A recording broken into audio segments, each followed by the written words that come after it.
A paz do Senhor, irmãos, tudo bem?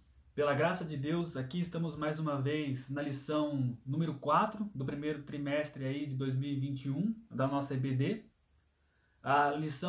Tema geral da nossa revista então é Esther, certo? A soberania e o poder de Deus na preservação do seu povo.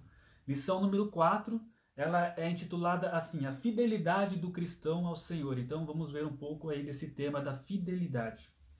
O texto áureo, eu vou ler aqui os textos iniciais e aí eu inicio os comentários, né, sobre os tópicos. Texto áureo se encontra em Esther, capítulo 3, versículo 1. Depois destas coisas, o rei Assuero engrandeceu a Ramã, filho de Hamedata, Agagita, e o exaltou, e pôs o seu lugar acima de todos os príncipes que estavam com ele. A verdade aplicada. O Espírito Santo nos auxilia a permanecermos fiéis ao Senhor em todo o tempo. Então, falando aqui já de Haman, né? Porque ele era aí um personagem, vamos dizer assim, que ele é o vilão, o grande vilão da nossa história, e um vilão que tinha muito poder, né? Já que aí o rei tinha dado tamanha autoridade e prestígio para ele. Os objetivos da lição. Ensinar. Primeiro objetivo, ensinar que a nossa fé é testada a todo momento. Segundo, mostrar que há esperança em meio à adversidade. Uma bela lição essa. E terceiro, alertar sobre a luta diária do cristão. Textos de referências em Esther 3, versículo 2 ao 5. Bom, eu vou ler rapidamente aqui os nossos versículos, mas mantenho aí em vista, os irmãos e as irmãs, a história, né? Já no seu todo, para a gente facilitar, né? Conforme a lição ela fala de um momento da história, facilita então a contextualização desse momento, né? Se vocês já tiverem presente aí na mente de vocês a história como um todo, já tiverem lido ela. Então, e todos os servos do rei, que estavam à porta do rei, se inclinavam e se prostravam perante Ramã, porque assim tinha ordenado o rei acerca dele. Porém, Mardoqueu não se inclinava e nem se prostrava. Então os servos do rei, que estavam à porta do rei, disseram a Mardoqueu, por que transpassas o mandado do rei? Por que você não está obedecendo? Sucedeu, pois, que dizendo-lhe eles isto, de dia em dia, todo dia, e não lhes dando ele ouvidos, o fizeram saber a Ramã, para verem se as palavras de Mardoqueu se sustentariam, porque ele lhes tinha declarado que era judeu. Vendo, pois, Ramã que Mardoqueu não se inclinava nem se prostrava diante dele, Ramã se encheu de furor. Então aí o texto de referência já nos dá aí uma sugestão de reflexão, né? Será que as palavras do crente vai se sustentar perante a aproximação do perigo, quando o perigo se tornar iminente? Será que aquilo que você tem falado e pregado vai continuar se sustentando? Qual vai ser a sua postura, né? Parece que é isso que a lição está nos chamando aí a examinar. Mas enfim, vamos aí iniciar o nosso... Lembrando, né, irmãos, que toda a revista ela tem as suas leituras complementares, que fica aí mais no topo, né, da folha da página. Cada dia tem uma leitura bíblica aí, de um trecho, um versículo, né? E também tem os hinos sugeridos, né? No caso aqui, os hinos da harpa 370, 459 e 535. E o motivo de oração: ore para que Deus encoraje os cristãos a não retrocederem. A introdução: veremos nessa lição que nossa confiança deve estar pautada em Deus acima de tudo. Iremos aprender que o Senhor transforma as perseguições em bênçãos para a nossa vida, pois em tudo Ele tem propósito. E essa é uma palavra-chave da nossa lição e uma palavra-chave da postura de Mardoqueu ao longo dessa história. Bom, tópico número 1, intitulado Prova de Fé. Então, eu vou ler um trecho aqui do comentário, não vou ler todo ele, tá? A Bíblia expõe que o perverso Ramã foi nomeado pelo rei. Então, né, só lembrando aí os irmãos que essa história então ela se passa após o exílio babilônico, né, de Israel para a Babilônia, e vem após a queda da Babilônia. Então, agora quem está governando são os persas. E nesse governo dos persas, né, quando muitos, na queda de Babilônia, muitos israelitas eles voltaram para sua terra natal, Israel. Embora nem todos. Então, Mardoqueu e Esther fazem parte aí de poucos judeus que ficaram nas cidades circunvizinhas, nas cidades espalhadas. Então, eles não retornaram para sua terra por diversas razões, né? Já estavam estabelecidos, mas já havia permissão para que voltassem, né? Se assim desejassem, para os judeus. E a gente fala judeus por quê? Porque as tribos de Israel, elas foram meio que perseguidas e até meio que sumiram, né? Ficando meio que incerto aí o destino delas, ficando mais em evidência apenas os judeus e também os levitas. Tá certo? Que ficam na parte sul de Israel. As tribos do norte, né, as demais tribos, elas foram perseguidas e aí ficou, vamos dizer assim, que sobrou mais, né, em evidência aí os judeus. E aí por isso que a gente já se refere aí ao povo de Israel como os judeus, tá bom? Bom, então, a Bíblia expõe que o perverso Ramã foi nomeado rei acima de todos os príncipes e deu uma ordem a todos os servos que deveriam se curvar diante dele. Todavia, Mardoqueu não se curvou diante de Ramã e de suas ordens. O Senhor conta com homens e mulheres nessa geração que não se curvem diante do pecado. Então, aqui a nossa lição, ela já está enfatizando essa postura ousada do crente perante o pecado ou perante algo que bate de frente vindo do mundo. Então ela vai enfatizar muito essa postura de Mardoqueu, uma postura de coragem, em contraste com o que não deve ser, uma postura mais acovardada. Já está pronunciando aí nessa lição que então até que ponto ela, né, podemos colocar criticamente a pergunta reflexiva, até que ponto nós temos tido um medo das coisas terrenas? Em certas situações é compreensível que o medo venha à tona, mas o problema é quando o medo domina. Aí sim temos uma situação problemática. Quando o medo domina o cristão, existe algo de errado, porque em momento algum Deus, né, ele nos dá uma situação onde existe motivos para que o medo domine a nossa vida realmente até um ponto aí extremo. Mas aí vamos partir para o tópico 1.1. Grande é o Senhor. Esse é o título desse tópico. Vou ler o trecho aqui então. Bem-aventurado são os que buscam se relacionar com Deus, grande e criador de todas as coisas. Poderoso isso, né? Apesar de tal grandeza, isso é maravilhoso, apesar de tal grandeza, ele está interessado em se relacionar com o ser humano e age para tal. Deus é tão grande e tão altíssimo, mas ainda assim ele se interessa pelo homem e desce até o homem para se relacionar com o homem. Irmãos, isso é tremendo. E aqui ele dá um trecho bíblico que ressalta esse contraste, né, inclusive. Isaías, capítulo 57, versículo 15. Se os irmãos quiserem pausar o vídeo e colocar em Isaías 57, 15, fiquem à vontade.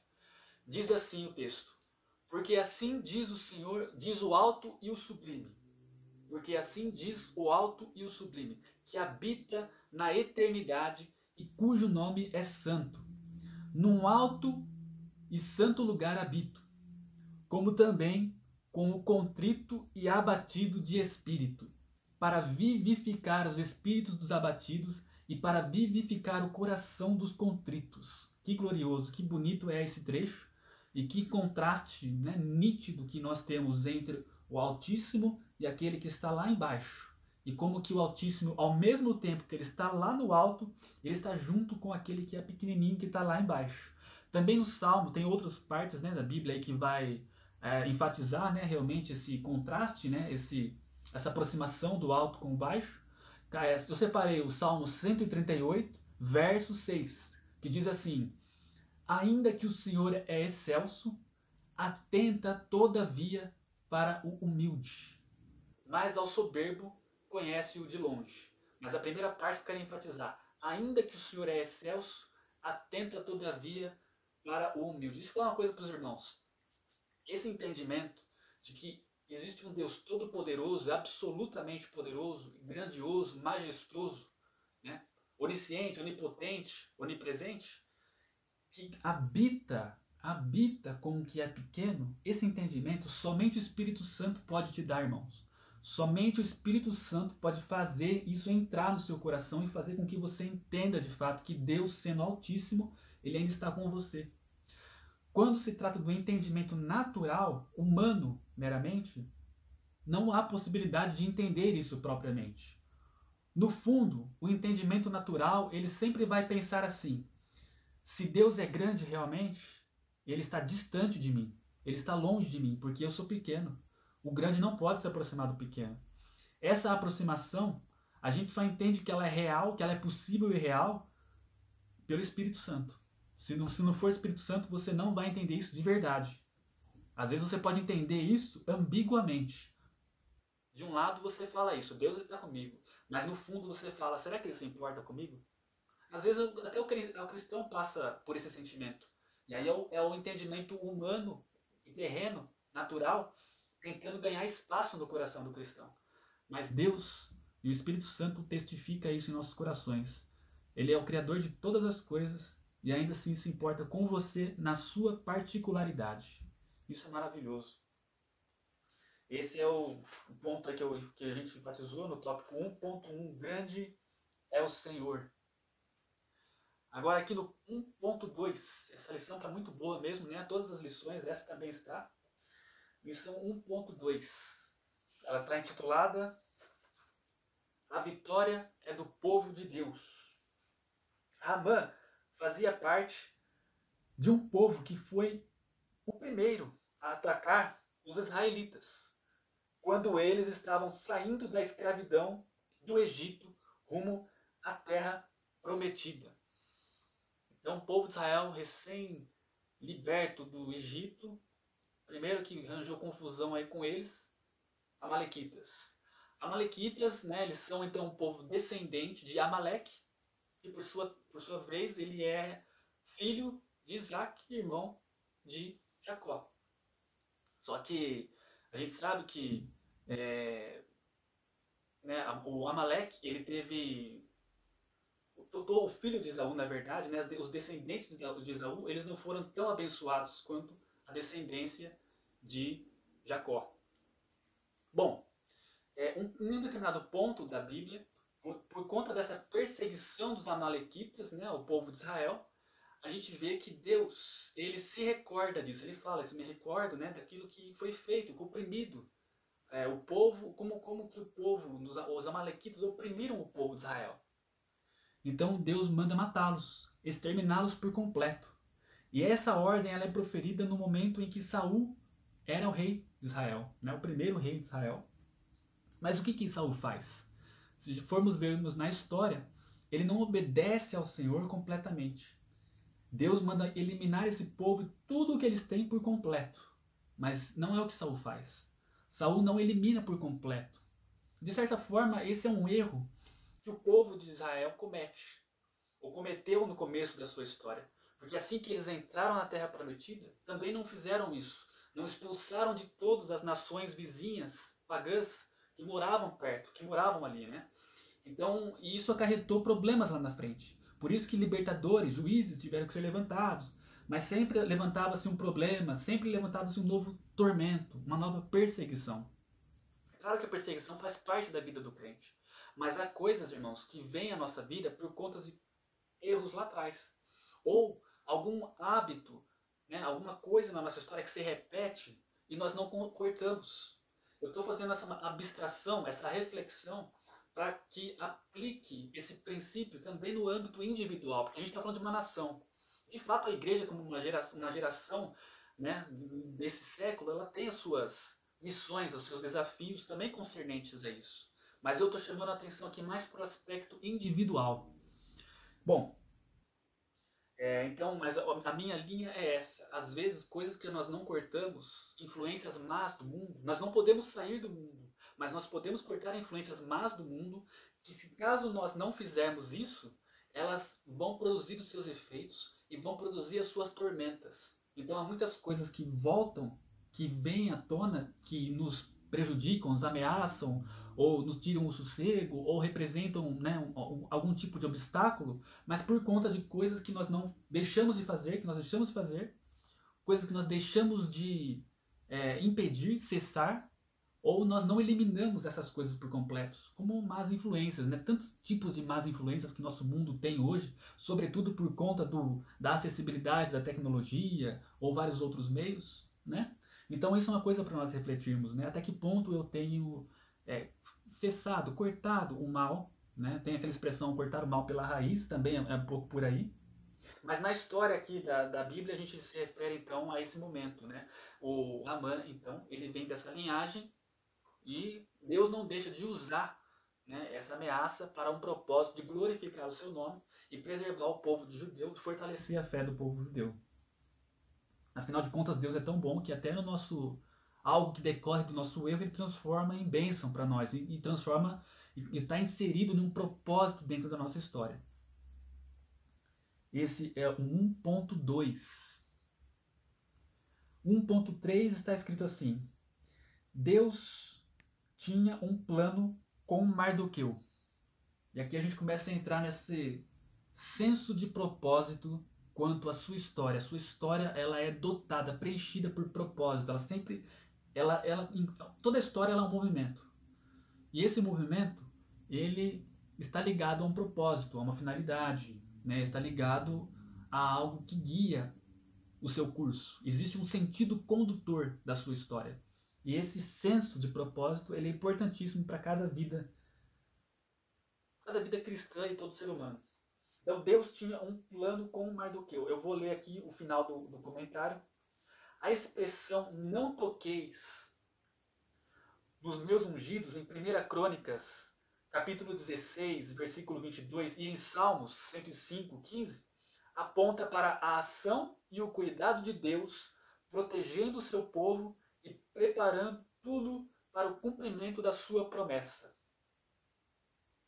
E esse quem fala isso, né, esse Leslie C. Allen, né, a lição nos conta aqui. Então, todo o perigo que se oferece na nossa vida, ele entra já dentro de um plano que Deus formulou antes da eternidade, antes da formação do mundo, já estava formulado esse plano, esse momento, né? Então a gente vai ver que ter esse senso de propósito é fundamental para isso. Então, para nós aprofundarmos nosso conhecimento aqui na palavra, quando ele fala disso, não toqueis nos meus ungidos, né? Tá falando desse cuidado de Deus na nossa vida.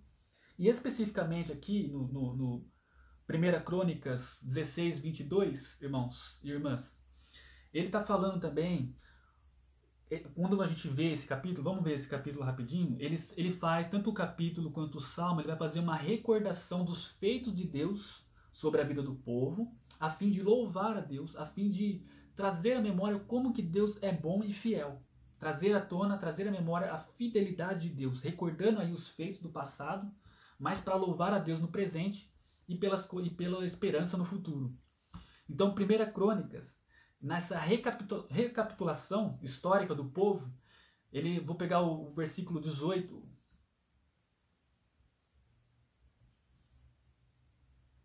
Ele está fazendo essa recapitulação. Ó, vou pegar até um pouco mais atrás aqui, ó, 14. Falando de Deus, né, em relação ao povo de Israel. Ele é o Senhor, o nosso Deus, e os seus juízos estão em toda a terra.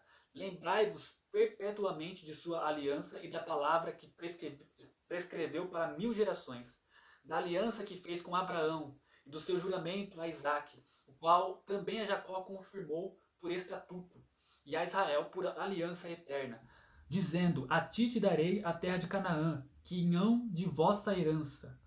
Agora aqui, ó, mais especificamente se referindo ao nosso texto. Quando eram poucos homens em número, sim, muito poucos, e estrangeiros nela, quando andavam de nação em nação, e de um reino para outro povo, a ninguém permitiu que os oprimisse, e por amor deles repreendeu reis, dizendo: não toqueis os meus ungidos, e aos meus profetas não façais mal. Ó, vamos pegar um exemplo bíblico da história do povo de Israel, especificamente relacionado a esse trecho. Vou pegar aqui então Gênesis, capítulo 20, versículos 6 e 7. Bom, aqui essa situação, só para contextualizar rapidamente, quando então Abraão ele está peregrinando, ó, e partiu o comecinho, só o versículo 1 e depois eu vou nos versículos que eu quero ler realmente. Partiu Abraão dali para a terra do sul, e habitou entre Cádiz e Sur, e peregrinou em Gerar. Gerar era a principal cidade dos filisteus naquela época de Abraão, certo? Isso. Chegou lá, a gente sabe, né, a história que Sara era uma mulher muito bonita, né, a esposa de Abraão. Abraão, com medo, né, que eles fizessem algum mal para ele, caso, né, por causa da Sara, porque ela era muito bonita, por desejo a ela, ele falou: não, ela é minha irmã. O que acontece? O rei, então, ele pega, toma a Sara como sua mulher. Não se relaciona com ela, mas na primeira noite Deus, por meio dos sonhos, se revela a ele falando: olha, você vai morrer. Seu povo vai morrer porque você pegou a mulher. Ó, vou ler aqui então. Deus falando agora para ele, né, para rei de Gerar, por meio de sonhos. E disse-lhe Deus em sonhos, versículo 6. Bem sei eu que nasci, porque Deus primeiro falou, né? Anteriormente falou: ó, você vai morrer. Certo? Primeiro Deus falou isso. Ó. Deus, porém, veio, versículo 3, perdão, voltando. Deus, porém, veio a Abimeleque em sonhos de noite e disse-lhe: eis que morto serás por causa da mulher que tomaste. Aí ele se justifica, porque ele não sabia, eu não sabia, não tinha consciência, fiz isso de coração puro. Aí Deus falou, disse-lhe Deus em sonhos: bem sei eu que na sinceridade do teu coração fizeste isso. E também eu te tenho impedido de pecar contra mim, por isso não te permitir tocá-la. Agora, pois, restitui a mulher ao seu marido, porque profeta é, e rogará por ti para que vivas. Porém, se não lhe a restituíres, sabe que certamente morrerás, tu e tudo o que é teu. Então, olha como esse trecho ele exemplifica aquilo que foi dito agora há pouco em Crônicas 16, 1 Crônicas 16. É interessante que Deus aqui fala, porque profeta Abraão foi o primeiro a receber esse título de profeta. E quando a gente está falando de crônicas aqui, tanto em crônicas quanto em Salmo 105, ele está falando dos primeiros tempos de Israel peregrino, Abraão. Então aqui ele está falando exatamente, por exemplo, desse momento que a gente falou aqui. Isso exemplifica perfeitamente o que está sendo dito em 1 Crônicas 16 e em Salmos 105. Mas, de qualquer forma, irmãos, a lição enfatiza também isso, né? Tudo que chegar a você, mesmo que seja de sofrimento, é para um propósito. É porque Deus permitiu. E a história de Jó nos ensina isso também de uma forma muito emblemática, tá bom? Nós vamos partir para o próximo tópico. Esse foi o tópico 1.3. O 2 agora, a gente vai partir para o tópico 2, ainda relacionado a esse senso de propósito que eu falei para os irmãos. Esse ponto, então, essa lição pontuou que o Senhor conta com homens e mulheres nesta geração que não se curvam diante do pecado. 2. Uma luz no fim do túnel. Mardoqueu se encontrava em um momento em que parecia que tudo estava perdido diante de Ramã. Não havia luz no fim do túnel. Entretanto, ele demonstrou ser resiliente diante desta situação. Então, como isso já está relacionado ao ponto anterior, no sentido daquele momento em que eu coloquei a importância de você ter um senso de propósito quanto à sua própria história. Então, isso é importante. A gente vê que Mardoqueu tinha a palavra de Deus no seu coração. Ele tinha isso, tanto que naquele momento que foi decretada essa lei para que fossem exterminados os judeus, né, ele ficou todo entristecido, né, uma postura bem condizente com a situação. De fato, era uma coisa muito triste, muito grave, inclusive, contra todo o povo, extermínio, né, exterminar o povo judeu. Mas quando ele fala para Esther interceder pelo povo, e Esther hesita em primeiro momento, aí Mardoqueu, ele diz para Esther, coloca as coisas em perspectiva. Ele fala assim: olha, o povo judeu vai ser livrado. Por que ele falou isso com tanta convicção? Porque ele era uma pessoa que se relacionava com Deus e lia muito a palavra. A leitura da palavra bíblica, a leitura da Bíblia, ela imprime um efeito no nosso coração. Ela faz cada vez mais nos convence de que a nossa história particular tem uma relação com a história bíblica. Então, aquilo que acontece na história bíblica de extraordinário, da ação do cuidado de Deus, como que é transferido para a nossa própria história. É isso que a nossa mente, né, ela acaba assimilando também. Então, essa é a importância de você ter uma leitura da palavra de Deus e não ler por ler. O modo como você lê é muito importante. Cada vez mais esse senso de que a sua história é, então, governada por um sentido condutor, e que esse sentido condutor é Deus, com o seu poder e com a sua fidelidade. Esse sentido ele é cada vez mais firmado conforme a sua leitura interessada, cuidadosa da palavra, porque a palavra de Deus, ela tem que ser lida desse modo, né, de uma maneira mais atenciosa, um pouco mais, de fato, genuína, né? Não adianta você ler por ler também, para cumprir um requisito, uma condição externa, né? Aí não adianta também. Bom, esse foi o 2, agora 2.1. O cristão é afrontado todos os dias. Aqui ele vai falar, né? Eu vou ler um trecho. Ainda hoje, cristãos são atacados e sofrem por causa de sua fé, passando por todo tipo de preconceitos, abuso e até martírio. A gente sabe que a cristofobia ele é um fenômeno muito real e frequente na nossa sociedade, embora a grande mídia ela não dê tanta atenção para isso. Mas muitos cristãos morrem, inclusive, né? Inclusive, grande parte aí no Oriente Médio, onde a perseguição de fato é muito grande, mas é muito grande e ao mesmo tempo não tão noticiada quanto deveria, quanto merece ser noticiada, né? Mas a gente sabe que a perseguição religiosa, a perseguição aos cristãos, ela acontece a nível físico e a nível ideológico, social, porque no fundo sempre existe uma perseguição no mundo espiritual contra o cristão, contra a igreja de Deus. Mas não é tão noticiado quanto deveria. De qualquer maneira, a lição coloca aqui a palavra de Jesus no comentário da revista do professor, em Mateus 5, 10, 12. Do capítulo 5, do 10 ao 12. Bem-aventurados os que sofrem perseguições por causa da justiça, porque deles é o reino dos céus. Bem-aventurados sois vós, quando vos injuriarem e perseguirem, e mentindo, disserem todo mal contra vós, por minha causa. Exultai e alegrai-vos, porque grande é o vosso galardão nos céus. Porque assim perseguiram os profetas que foram antes de vós. Então, o senso de propósito. Olha como o senso de propósito é tão intenso, né, nessa perspectiva de Jesus. Se você está sendo perseguido, isso é um bom sinal. É um sinal que a sua história está caminhando para esse propósito dela, né, que esse propósito maior dela. Enquanto a gente pode ver os discípulos, os primeiros discípulos, né, quando foram açoitados, eles se alegraram, depois de sair dos açoites, se alegraram, né, porque se julgaram dignos de serem perseguidos por causa de Cristo. É justamente isso, o senso de propósito é isso, irmão. Então, 2.2, momento de perseguição. O cristão se alegra na perseguição, é o que eu falei, né? Porque sabe que isso é uma bem-aventurança na vida dele. Ele confia nas palavras de Cristo. Abre aspas. É o que a gente leu agora. Bem-aventurado os que sofrem perseguição por causa da justiça, porque deles é o reino dos céus.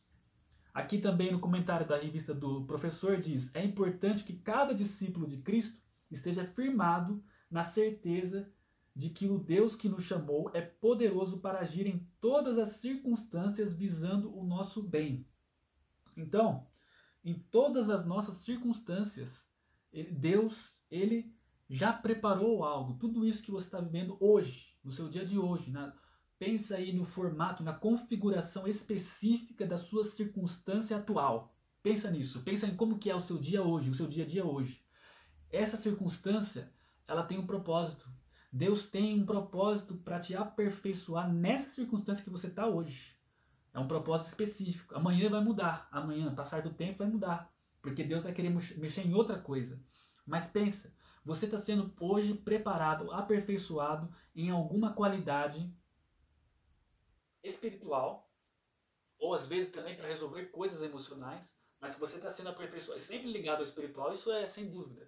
Mas que você está sendo aperfeiçoado por Deus na sua circunstância específica, você está. Nenhum momento é à toa, é em vão. Porque, e é isso que, mais uma vez, senso de propósito. Toda a sua vida, toda circunstância específica dela tem um propósito também específico. sempre direcionado ao propósito maior, que é a salvação da nossa vida, né? O estar junto com Deus na eternidade. Amém, irmãos? Então, vou partir aqui para o 2.3, intitulado assim, Uma atitude em meio à aflição. E aí vai falar da atitude de Mardoqueu perante, né, ao decreto aí da lei de extermínio dos judeus.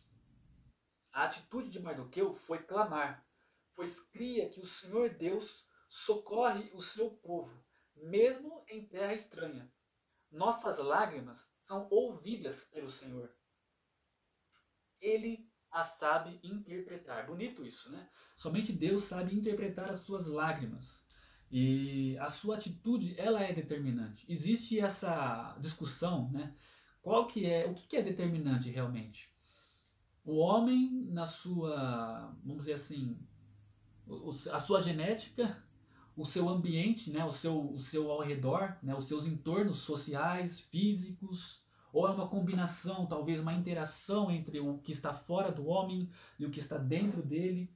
Mas seguindo a lição bíblica, seguindo a lição que nos passa aqui hoje essa revista, nós podemos dizer com toda certeza que com toda certeza que a atitude do homem, o cristão conhece isso, né? A atitude do homem é determinante. O homem não é resultado das circunstâncias, não é resultado do que lhe acontece. O homem é resultado de suas decisões. Ele é resultado de sua própria atitude interna. A Bíblia nos diz isso. As histórias bíblicas nos dizem isso. E a nossa revista nos diz isso hoje. Mas sobretudo porque Deus ele está prestando atenção na nossa atitude. Ele está interessado, sempre olhando com um olhar interessado em como que você está reagindo, na sua postura, na sua atitude, no seu modo de responder às coisas. Isso é o determinante. Isso é determinante a nível de determinar também até as circunstâncias mais para frente. Como serão as coisas daqui para frente? Qual vai ser o aspecto das coisas? O que é que vai mudar? Depende de como você está reagindo internamente hoje. É isso que é determinante acima de tudo. E isso é uma bela lição. Uma lição de liberdade, né? E o cristão conhece bem isso. 3. Vamos para o 3. Então essa lição pontuou. A atitude de Mardoqueu foi clamar, pois cria que o Senhor Deus socorre o seu povo, mesmo em terra estranha. Mesmo quando você está num lugar distante, mesmo quando você não tem o suporte social dos outros, né, que pensam como você, Deus ainda está com você. Falar é fácil isso, né, irmãos? Mas a gente sabe que a situação é que prova, realmente. E é uma coisa tremenda, é uma lição tremenda. Se você realmente assimila essa lição, é algo tremendo. 3. A luta diária contra os nossos inimigos. Ao estudarmos as Escrituras, entendemos com nitidez o quanto Deus espera que seus filhos tenham consciência de que existe uma guerra sendo travada pelos reinos das trevas contra os santos. Lendo as Escrituras, a gente pode dizer também que a história de um povo, de um homem, uma mulher, ela se desenvolve significativamente após um conflito, após um desafio, após um embate entre o que essa pessoa, esse povo e aquilo que se apresenta como um obstáculo, que pode ser um homem, pode ser uma circunstância, pode ser um povo inteiro, um exército, não importa, pode ser a fome, mas não importa, é sempre um conflito especial que constitui um momento a partir do qual a partir do resultado desse conflito, seja ele qual for, a história se desenvolve, ela vai para frente. Então a nossa história ela é movida, de certa maneira, pelo conflito, pela guerra. Claro que existem momentos de paz, de descanso, né? Então, só que mesmo o descanso e a paz, ela só tem esse sentido de fato quando ela vem de um resultado da sua história onde passou-se por algum tipo de batalha. A batalha é um modo de a própria vida acontecer. A gente sabe que o espírito ele batalha contra a carne contra o espírito. É uma batalha constante. Mas claro, existem momentos onde o cristão ele descansa em algum sentido, em alguma área da sua vida. Ele vai passar por uma luta, mas ele também vai ter um momento onde ele vai gozar de um descanso, de um momento mais pacífico. Mas sempre vai haver algum tipo de conflito. E nem sempre esse conflito, estou dizendo que é um conflito que vai te tirar a paz. Não. Paz não é ausência de conflitos. Isso é uma coisa interessante. A paz não é ausência de conflitos. Você pode ter paz mesmo em meio aos conflitos. A paz de Deus excede todo entendimento. Ela vai além do nosso entendimento intelectual, porque ela está lá no profundo da nossa alma. Mas vamos lembrar disso. A batalha, ela faz parte da nossa história. E ela, inclusive, é importante para a história se desenvolver. Interessante isso. Mas vamos lá, 3.1. Uma missão e uma exposição. Deus nos convoca para uma missão especial, como discípulos de Cristo. Pregar o Evangelho, para que essas pessoas conheçam o caminho para Deus. Então, como nós temos pregado o Evangelho? Eu digo como, porque a postura também é muito importante. Aliás, tem aquela frase, né? Desculpa, irmãos, eu não lembro quem disse ela agora, mas a frase diz o seguinte: pregue sempre, se necessário, fale. Então, é uma frase muito importante, porque ela valoriza o âmbito não verbal, os sinais não verbais, por assim dizer. O que é um sinal não verbal? É toda a significação, tudo aquilo que tem um significado que você transmite, é uma mensagem que você transmite, mas não pelo seu verbalizar, pela sua expressão oral, pelo aquilo que as suas palavras dizem, mas também pelo aquilo que você diz de modo silencioso, sem palavra, sinais não verbais. Você pode não falar, expressar pela palavra, mas você está expressando pelo seu gesto, pelo seu modo, pelo seu modo de conduzir as coisas, pelo seu modo de falar, a sua entonação, o seu corpo, como ele se posiciona, mas você está sempre transmitindo uma mensagem. Billy Graham, ou Billy Graham, né, como os americanos falam, ele falou o seguinte: nós, cristãos, nós somos as Bíblias que o mundo está lendo. Nós somos os sermões que o mundo está prestando atenção. Então, não é apenas aquilo que você fala, que é muito importante, mas aquilo que você é e como você age no seu dia a dia. E conforme você age no seu dia a dia, a sua palavra, o seu verbo, ele vai ter um impacto maior ou menor. Ele vai ter um sentido mais ou menos especial. Mas junto, então, o âmbito não verbal, junto com o verbal. Essa é a combinação que temos que ter. E é isso que eu quero destacar nesse ponto. 3.2 agora, irmãos. A igreja deve se manter fiel a Cristo. Penúltimo tópico nosso. 3.2. A igreja deve se manter fiel a Cristo. Bom, aqui ele vai chamar a atenção, o texto ele vai chamar a atenção o seguinte: ele vai fazer uma relação de necessidade entre fidelidade e submissão. Ele escreve, está escrito aqui, ó: não existe fidelidade sem submissão. Mardukeu era um homem comum, como eu e você. Ele passou por múltiplos problemas e amarguras. Contudo, foi submisso e fiel diante de Deus. Então, interessante, vou fazer até uma relação aqui com o texto de Miqueias, eu já separei aqui, Miqueias, capítulo 6, deixa eu pôr aqui, Miqueias, capítulo 6, versículo 8. Então, o profeta Miqueias, ele é do tempo de Isaías, provavelmente, né, e o rei Ezequias, reinado de Ezequias. A mensagem de Miqueias, ela é direcionada ao momento em que o povo de Israel estava praticando muita injustiça, idolatria, e também na prática da lei, ela acabava sendo vazia, né? Acabava sendo um ritualismo vazio. Então, tendo isso em vista, nesse capítulo 6 especificamente, Deus vai falar que, olha, os sacrifícios que vocês fazem, né, de animais não tem tanto valor assim se não haver uma postura sincera no coração de vocês. E aí ele falou assim, no versículo 8: Ele, Deus, te declarou, ó homem, o que é bom. E que é que o Senhor pede de ti, senão que pratiques a justiça, e ames a benignidade, e andes humildemente com o teu Deus? Então a submissão foi uma condição, né?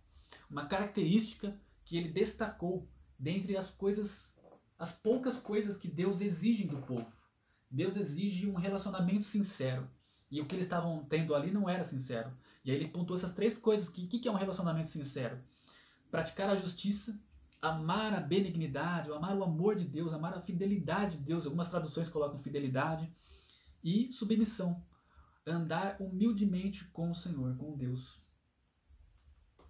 Amém, irmãos? Vou partir então para o tópico 3 e último, 3.3, perdão. O nosso alvo é Cristo.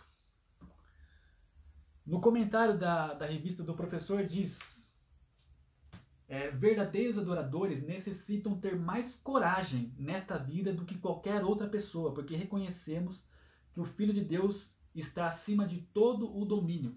A nossa mente, nós seres humanos, sempre estamos nos projetando para alvos, sempre estamos formulando alvos, finalidades, coisas que queremos. E o alvo do cristão é muito poderoso, né? Olha o que a gente acabou de ler, né? Então, nós reconhecemos que o Filho de Deus está acima de todo domínio e poder, e nós estamos indo para Ele, é a nossa esperança viva. Nós estamos caminhando para a Nova Jerusalém. E isso afronta a todo conhecimento meramente humano, porque nós cremos em algo que é maior do que tudo isso. Então, como é que deve ser a nossa postura diante disso, né? E aí ele vai destacar por isso também, o apóstolo Paulo deixou registrado, porque Deus não nos deu espírito de temor, mas de fortaleza e de amor e de moderação. 2 Timóteo, capítulo 1, versículo 7. Então, quando a gente fala de fortaleza aqui, fazendo contraste com temor, temor aqui no caso não é reverência, né? Mas sim, como na expressão temor de Deus, não é esse o caso. Então, o temor aqui é realmente fraqueza, medo, covardia. E aí, a contraste aqui é espírito de fortaleza. O cristão tem que ter uma postura ousada. Um exemplo de covardia é quando alguém tem uma opinião, mas não a expressa de modo explícito, né? Não coloca ela explicitamente. Por quê? Porque se é covarde. Não tem um posicionamento firme e claro. E determinadas situações, o cristão ele tem que mostrar o seu posicionamento enquanto cristão. E aí é que ele vai mostrar se ele está realmente com esse espírito de fortaleza, amor, né, e equilíbrio, ou se ele está num espírito acovardado. Né? E essa é a atitude aí que Paulo nos exorta a ter. Nos exorta a termos, né? Então a postura que é aí o que é a lição, né, dessa de hoje, ela está enfatizando muito que Mardoqueu teve muito bem isso, né? Ele não se curvou diante do segundo mais poderoso do reino ali persa, né? Então a gente vê que isso é bem condizente com esse momento da história de Esther, né? Esse versículo, por exemplo. Mas é isso, irmãos, eu acho que esse ponto, então, a lição pontuou bem isso agora. Ó. Deus espera que seus filhos tenham consciência de que existe uma guerra sendo travada pelo reino das trevas contra os santos. Entretanto, ele promete guerrear juntamente conosco. Conclusão. Nesta lição, fomos ensinados a convidar ao Senhor a fazer parte de nossa vida e de nossa família. Aprendemos que as dores permitem uma busca apurada por sua presença. Legal isso. Que devemos lutar para que os princípios éticos fundamentais da família sejam preservados dos ataques de Satanás. Amém, irmãos? Deus abençoe os irmãos. Em nome de Jesus, até a próxima lição. Amém.